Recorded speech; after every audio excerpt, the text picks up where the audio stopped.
They're not listening to you, but they're listening to me, and we're saying the exact same thing. And so we still have that glass ceiling that women are still pushing up against, and you've pushed up against, and you're breaking it. I was been very blessed in the business world. I started a company from an office in my home, and I grew it into a national company that was operating in 49 states. When my husband and I did our M&A, we had revenues of over $1.5 billion. And so it's just hard work and determination and doing the right thing and not being afraid to call out.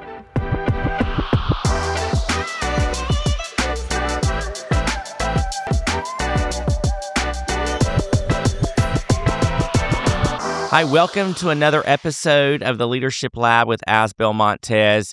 And this time, I'm really excited about bringing onto the podcast for a short while here a lady that I have had the pleasure to meet.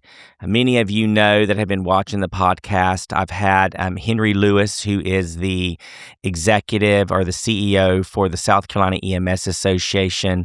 He introduced me to this fantastic individual a little over a year ago. And she has been a bright spot in my wife and I's life to encounter someone that is such a power dynamic, and she's a woman. And most people know that I grew up in a family of 3 sisters who are very strong women in their own rights in the faith-based world. And so when I met Pam, I knew immediately when I met her, when my wife met her, that this was a woman of principled character who is in politics. And she currently serves as the Lieutenant Governor of South Carolina. So Pam, number one is I wanted to say thank you for coming on my podcast here at the Leadership Lab to kind of talk a little bit about, I'm really excited to introduce you to the ones and the individuals that follow me, but more importantly, some of the wonderful things that you're doing in the state of South Carolina. Well, Asbel, thank you for having me. It's been wonderful to get to know you, and maybe we're like kindred spirits. As you have 3 sisters, I have 3 older brothers. So maybe that's where our paths collide, like we were just meant to be friends. But thank you for having me on. It's been such an honor to work with our EMS industry here in South Carolina. Henry Lewis is a great leader here. I was blessed. You guys are one of the first associations that came into my office and said, "Hey, we need your help. Will you help us?" And we've been friends and helping each other for the last 8 years. And I will tell you, I have a affinity to South Carolina because that's where a lot of my roots are. My mom and dad, come to find out, live in Loris, South Carolina, which I found out was really interesting that that's where your hairdresser is. And it was like, I'm thinking she's not going to know where Loris, South Carolina is. But you did. And my sister and brother-in-law pastor in Myrtle Beach area around the Pawleys Island area. And my director of marketing also lives in South Carolina. So a lot of roots, a lot of friends in South Carolina. So when Henry reached out to me, I'm like, it doesn't take long for me to understand how important South Carolina, because it's personal for me. So let's talk about what you are doing and give us a little bit of background in who Pam is and the Lieutenant Governor. Then I'm going to actually segue because you've got a very interesting story that resonates with a lot of people, even outside of South Carolina, on how you got to become Lieutenant Governor. But just tell us a little bit about you, Pam. Well, Asbel, it's pretty simple. I'm a woman of faith. I'm a wife and a mom to 3 beautiful kids. I'm a businesswoman, a conservative businesswoman, and I'm the 93rd Lieutenant Governor of the great state of South Carolina. And, my path into my role is different than most people that have entered the political world. I owned a payroll HR company. And I was getting very fed up with how big and bloated government was getting, how regulations and permitting was stopping small entrepreneurs from ever hitting the start line. And so I complained to my husband, like we all have those spouses, and we say, why does it have to be this way? And one day I saw President Trump come down a golden escalator. And Asbel, in all sincerity, I didn't know a lot about him. But the thing I knew I loved about him is that he was a businessman. and he signed the front of paychecks, and he understood how the day-to-day life of the normal business person. I don't care if you have, 1 employee or if you have thousands and thousands of employees.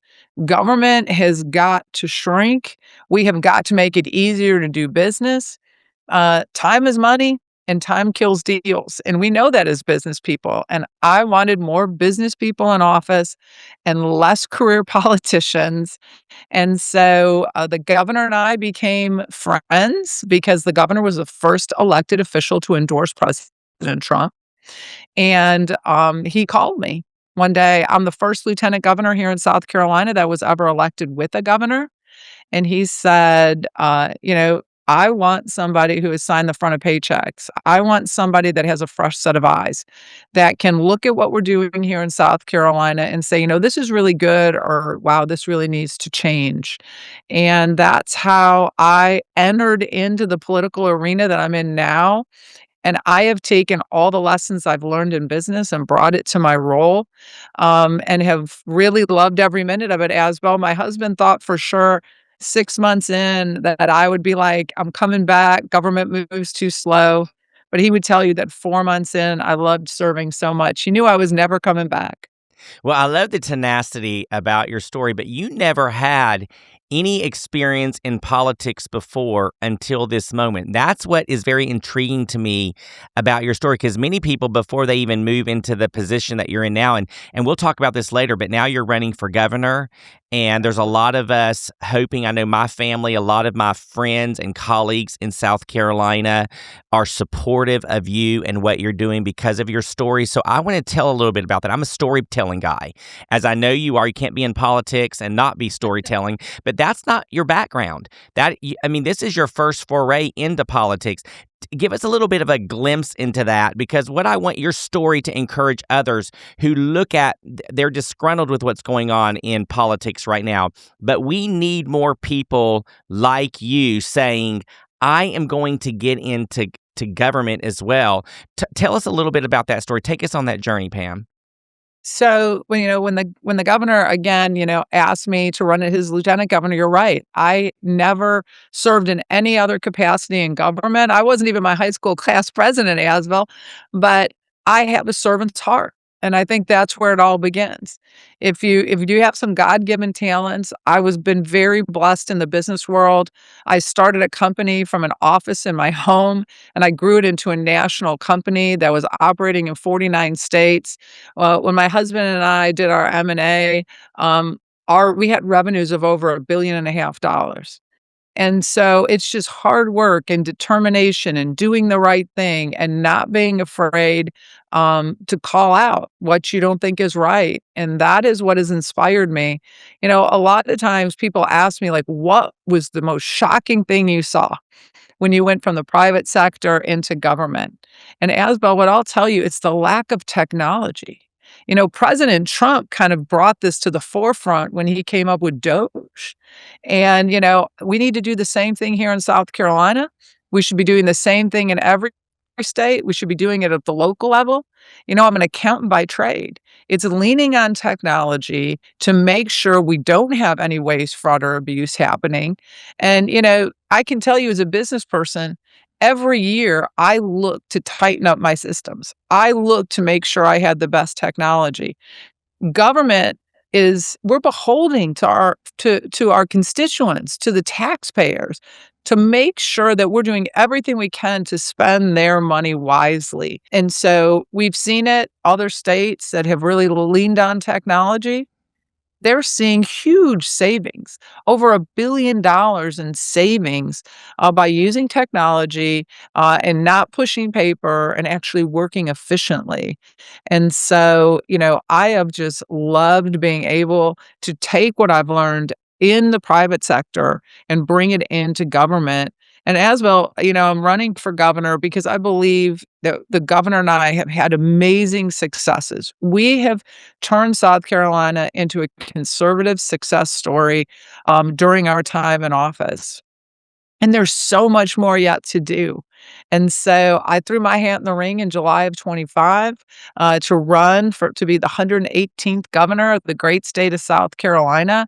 And the business world is excited and people are excited because you're right. People are frustrated, right? They don't want career politicians that have never had to stay up at night worrying how they're going to make payroll, that have never had to deal with a bloated bureaucracy that causes them to spend entirely too much money to just do their day-to-day job. That story resonates with me as a business owner myself. Having employees where we have to sign the front of the paycheck, knowing that some people's livelihoods are based upon them being able to get a paycheck and including that piece of so the story resonates with me. But I will tell you what resonates with me more, and I've got a lot of friends across all the political spectrums, is the story of women in leadership. And that to me is something that I'm keen on. I grew up with three sisters. I've seen the difference even in the environment that I work within. I have a friend that she's a general counsel and does a lot of GR work for a company based in Chicago. And I'll laugh sometimes and say, I'm saying the same exact thing you're saying. They're not listening to you, but they're listening to me, and we're saying the exact same thing. And so we still have that glass ceiling that women are still pushing up against, and you've pushed up against, and you're breaking it. And I love that story side of it as well, Pam. So take us on the journey of what you've done as a strong business leader. You sold a company. You had $1.5 billion in revenue. You're now in lieutenant governor. You're now slated. I mean, we're playing like we're losing through this process, but things are looking really good for you in the state of South Carolina to be the next governor. Talk to me about the role of women in leadership, women in government, and how you are navigating that and bringing attention to that as a strong leader, but a strong women leader. Well, thank you. And, I think your experiences with having three strong sisters is my experience with having three strong brothers. I have a really strong mom. My mom is 97 years old. She lives with me. She was a stay-at-home mom, but she was completely like, you can do whatever you want to do. You just have to work hard enough to be there. And I have always felt that that was important. When people say, well, you're this successful, businesswoman. I'm like, I would take my success and put it up against anybody. And I feel like that's what we have to continue doing as women is just, you know, play on the same playing field. I've always said it's very obvious that I'm a woman. So I've never led with that. What I've led with is success, right? Like I will get into any room. Sometimes early on in my career, I'm an accountant by trade. I was one of the few women in the room, but I never let that stop me. And I think that that gives you credibility. That earns respect. And I think that's the one thing I have always told women because I have talked on so many platforms, right? I was part of WeBank, and I came in by the time I even realized that these organizations existed to kind of help uplift and empower. My company was already doing over $1 billion, so I came in more as a mentor, and I wish I would have known, that there was this support system, but what I tell women all the time is you just gotta be the best in the room, and if you really wanna turn like, if somebody is negative toward the fact that you're a woman in any way, then you just outshine them. And that is what I've always, like, prided myself on, is, like, be the best in the room. Let your resume speak for itself. And, I had 3 brothers and a father on the other side that said, "You can do anything anybody else can do. Just get in there and do it. And don't let the naysayers drive you out." Again, let your record speak for itself. It's pretty hard to argue with results.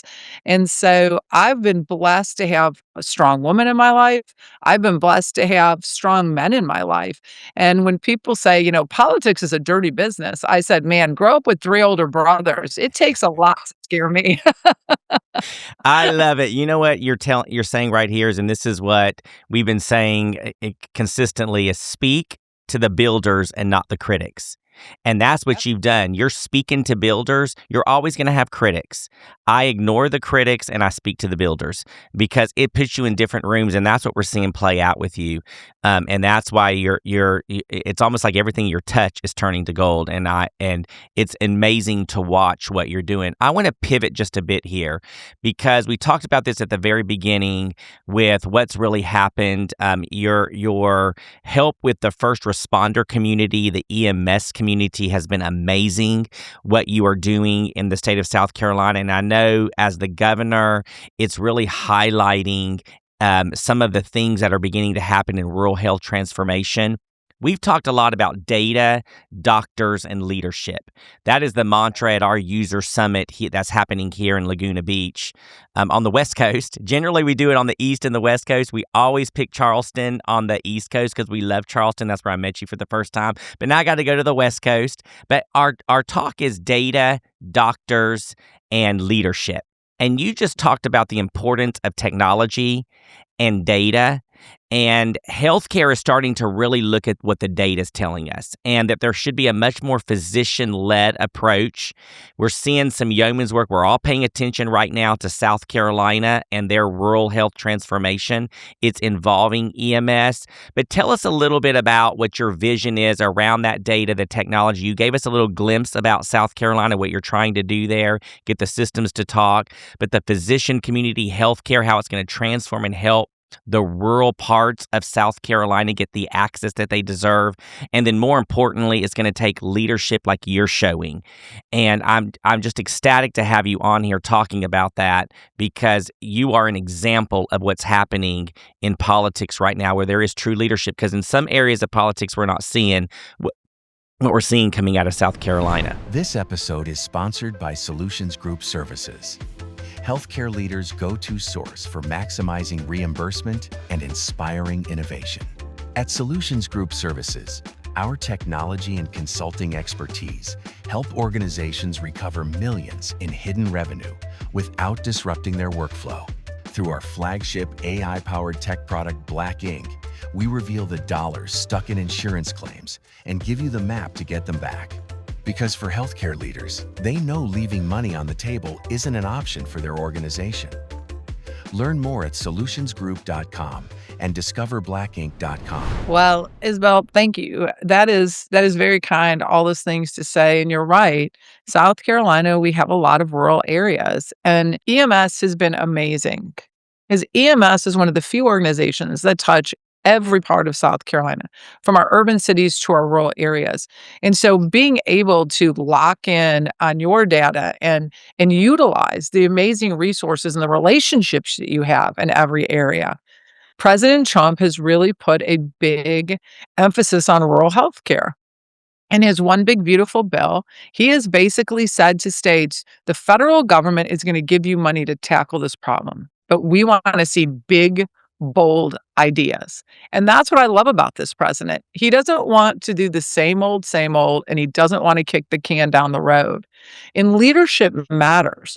Like, you have to bring the best and brightest in from the private sector and bring everybody together. Bring in hospitals, bring in associations, bring in leaders, sit at a table, start really having honest conversations about what the problems are. I think so many times I've noticed that in government is we try to be so sensitive to not say the wrong thing. We're never even talking about the problem. And if you can't be honest about the problems, then how do you solve them? And so we have, Eunice does a great job heading up HHS. She is a leader with big, bold ideas. She loves that style of bring everybody to the table. I have a great relationship with her. She will continue to grow South Carolina forward, and she is open and inviting. And I think that is what is so important. We've seen that on the federal level with President Trump and how he's been able to actually tackle issues that nobody has because he's brought the best and brightest in. And, I think all of our boards, all of our commissions need to be revamped here in South Carolina. So this touches rural health care along with so many other issues. And we need to start running those boards and commissions like corporate boards, where you have, things that at the end of the day, you have goals and accomplishments you have to achieve. And when people from the private sector feel like they can really solve a problem, they're more than willing to step in. And the EMS community and your leadership here in South Carolina, Henry Lewis has done a great job bringing everybody together under one umbrella. I like to kid, like there's safety in numbers, right? When we break out into too many small groups, it gets really hard to be heard. But you guys have all come together.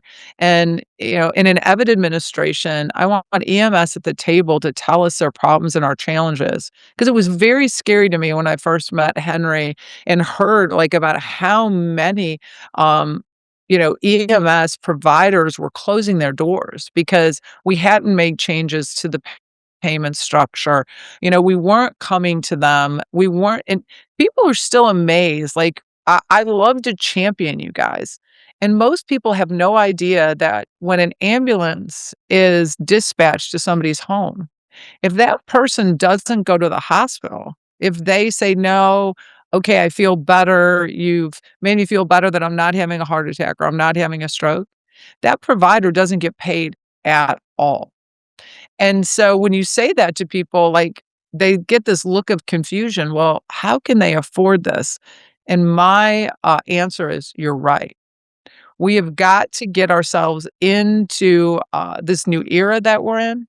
We've got to make sure people are compensated fairly, because I never want to see a world where I call 911 because myself or one of my family members needs you and there's nowhere to be found. And thank you for that, Pam, and bringing light to that piece of it, because we know the data tells us that about 30% of ambulance responses wind up treating patients but not transporting them, which helps the system as a whole.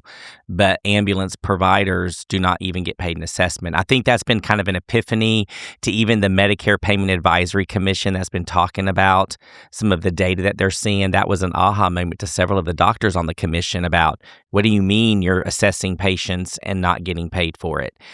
So I appreciate you bringing light to that as well. I'm going to do a faith-based thing here, because you talk about how Henry has been working with bringing everybody together. But the scriptures say one can put 1,000 to flight, two can put 10,000 to flight. So God's multiplication table is different than ours. He also talks about a threefold cord is stronger. It cannot be easily broken, and that just shows you that the connectedness of individuals, that you don't even need to be a faith-based believer to understand that the power of connection and unity can really move things down if you can unify around a message.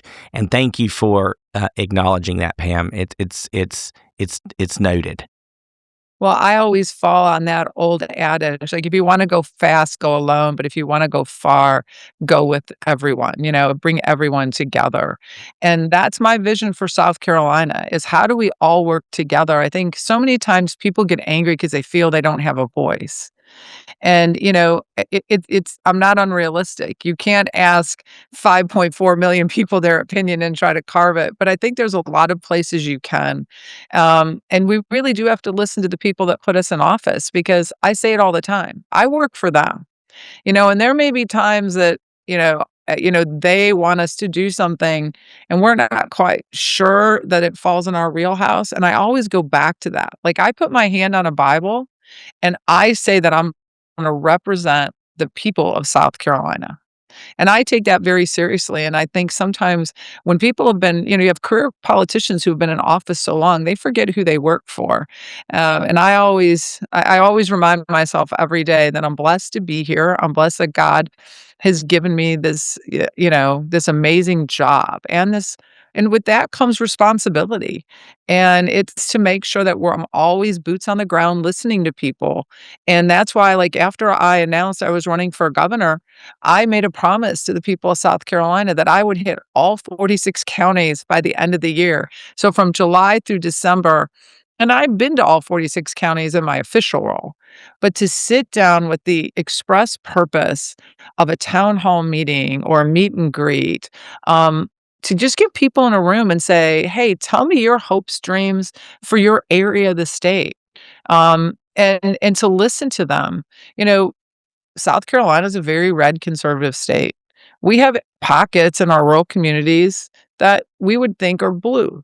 I mean, I went out to Hampton County, and a friend said to me, "You're going out to Hampton County. Is there 25 Republicans in Hampton County?" And Asbel, I'm telling you, I showed up. It was probably my 6th, 7th stop of the day, and I expected to have a low turnout. The entire place was full because nobody comes to listen to them, and I think that's a problem. I don't just go to where I think I'm gonna get the most votes. I'm going because I wanna be the governor that represents not just big businesses, but small businesses. Not just our urban and suburban areas, but our rural communities. Not just, hospitality and tourism, but agriculture and forestry. You have to be the governor for everybody, and I don't believe you can do that well unless you sit down with the people you represent. And that is why, to my audience, that is why Pam is on this podcast. That is why my wife and I are 100% supporting her. I had somebody ask me today on a conference call saying, "Why are you doing something with Pam Evette? How does that help your company? Because they couldn't correlate in their mind that there's some things that we do that are for the greater good, and how's that helping others? Your standpoint, what you just said right there, Pam, is I go because I want to represent the people. I see beyond the colors of red and blue, but what Yep. do the citizens of South Carolina need? You couldn't have said that better. We did not practice that.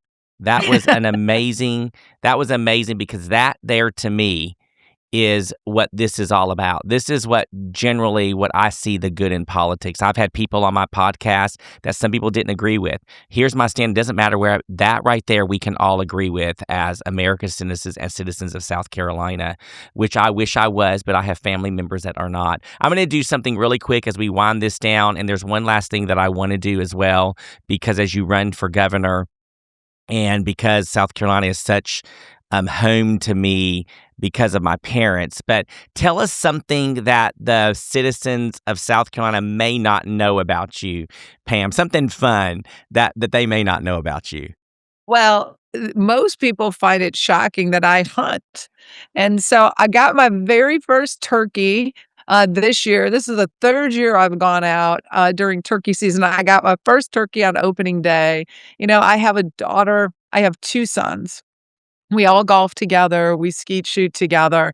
But when you have boys that hunt, and if you're a mom of boys, you wanna make sure you're doing stuff with your boys, and they got me hooked on it, and so most people are shocked because when they see me, I'm in a suit and I'm in heels, and just think of me in camo when they see me in camo and, like, holding out my turkey or holding out all the doves we've shot that day, they are just, like, shocked, and so that's the biggest thing that surprises people is that I hunt. I love it. I love, and congratulations on your turkey as well. Thank you. Well, as we wind this down, I just wanted to kind of say, I know the voting is coming up soon. What is the date, Pam, for the voting in South Carolina when they will be voting on governor?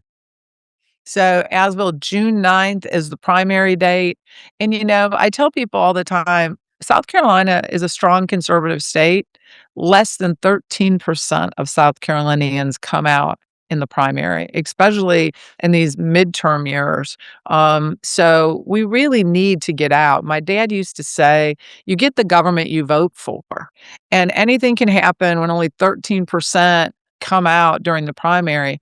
What people don't realize is that here in South Carolina, the primary is the election. Whoever wins the primary, you can pretty much rest assured that that's who's going to be sitting in that office the very next year. And so, I would hate for people not to show up and not get the representation that they're seeking. So get out, tell your friends, tell your neighbors, tell your people at church. It is really important. And Christians, let's face it, the left and this woke mindset is coming for us. We've seen it. And when people say, "Well, I'm only one vote," what I've been saying to them is think about all the people that were just one person that changed the course of what we do in our country. Riley Gaines, one girl that said, enough is enough. We are not going to allow biological males to ruin women's sports. And now look at, because of her voice, she has, the Olympic Committee has just said that, biological males will now not be able to compete in women's sports in the Olympics. That was one person with the courage, Charlie Kirk.